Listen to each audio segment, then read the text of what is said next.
A look into my time stream, I imagine, would reveal a large amount of anxiety from the very beginning. I grew up knowing I was different from everyone else. And even in the moments when I didn't know it was because I was born with spina bifida, I was almost always certain that it was the wrong kind of different.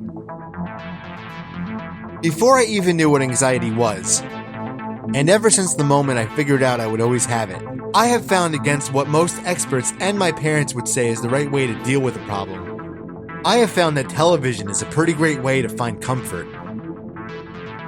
I mean, no one's ever gotten a panic attack from watching Three's Company, right? So here's a list for anyone and everyone who has anxiety. I hope by the end of it you find something that helps.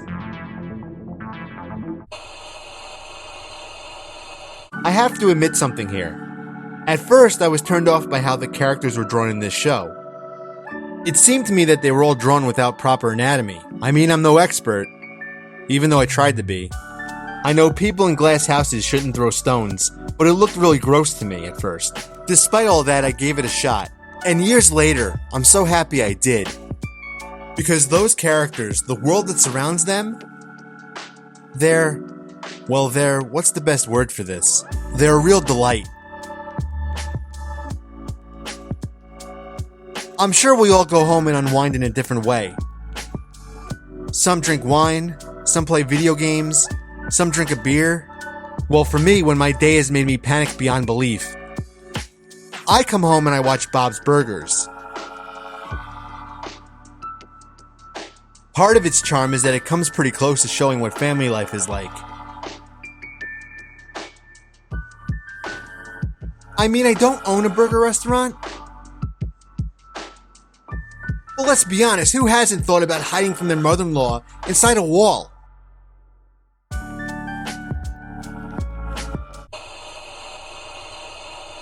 I don't imagine anyone who knows me would be all that surprised that this particular show made the list. Fun fact, I have this weird relationship with sounds. Simple whispering annoys me. The sound of chewing is somehow amplified while on the phone. And as my wife can tell you from personal experience, it can leave me enraged, clenching my fists and foaming at the mouth. Meanwhile, certain other sounds, like the sound of my daughter, gives me life. When my best friend says home team, it's empowering. And when Bob Ross speaks while using his paintbrush, it's a sudden rush of dopamine that says everything's going to be okay. It goes back to my childhood, living on Long Island, watching PBS. All the color combinations, the way he makes something out of nothing, and especially the happy accidents. It was a saving grace then, and now as I'm older than I ever thought I would be, it still is. Young people may not know what the joy of painting is, or maybe they know it as that show with the guy with the fro, but it was so much more than that. It was a completely comforting experience. The word comfort has different meanings for different people at different stages in their lives. When I was about 6, comfort came in the form of sharing a laugh with my mom, watching reruns of Three's Company. The show synopsis reads as follows. When two single girls need a roommate to share their Santa Monica apartment with, they decide to offer a room to the guy they found passed out in the bathtub after the going away party for their last roommate. Hijinks ensue. Simple, right? Only it was so much more than that. The naivete of Chrissy, played by Susan Summers. The down-to-earth sternness of Janet, played by Joyce DeWitt. And the suave, slightly goofy Jack, who was played with perfect comedic timing by the late great John Ritter. Each of these different qualities would come together and make the show as funny could be.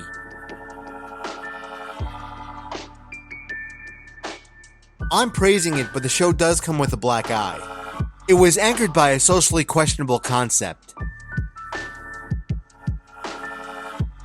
See, to keep Jack as a roommate, they had to convince their conservative landlord, Mr. Roper, that Jack was gay. And yet he wasn't. And a lot of the jokes were made because of that lie. I don't condone it. I'm not going to sit here like some asshole and try and explain it away that it was from a different era. I can only tell you what the show did for me. It made me grow up laughing and understanding that everyone, regardless of being straight or gay, everyone's a person. And when I watch it today, I still get that message. I still laugh and I still get that feeling of comfort. This entry is of the never too late variety. I only got into the show a few years ago.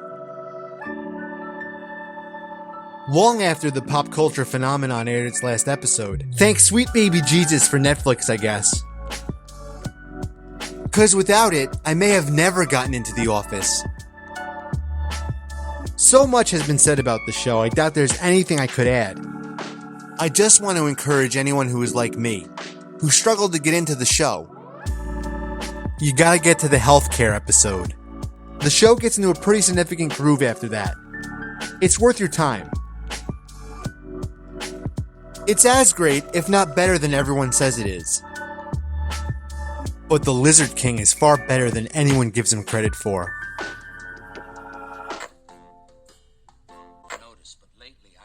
As I am right now, in the middle of recording this, I'm in the middle of a rediscovery of this show.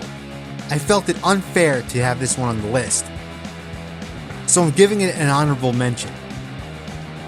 It's a show that was placed on my radar years ago, courtesy of an old friend.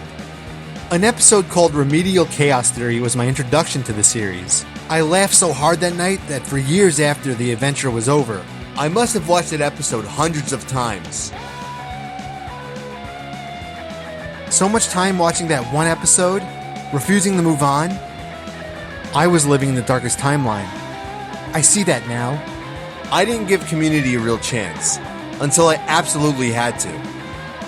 I guess The Office leaving Netflix was a blessing in disguise. I recently had a staycation. I worked on videos, I read comic books, I relaxed, and I was laughing pretty much the whole time.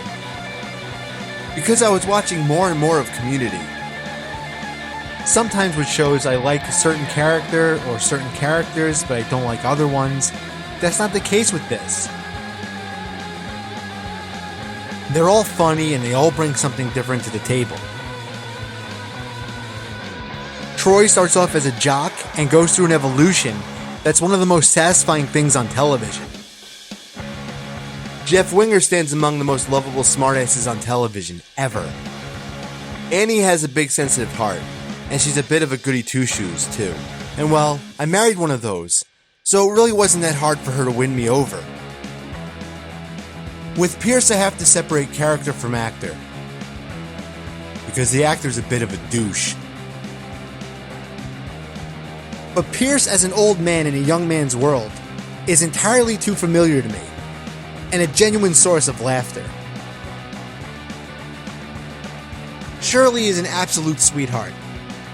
Motherly, but not perfect. And then there's Britta. Britta is identifiable to me. She goes for this worldly alternative thing, and fails at it most of the time. Just like me. Last and certainly not least, there's Abed. Sweet, wonderful Abed, who's the greatest kind of weird. Smart and all heart. Even the side characters are gems.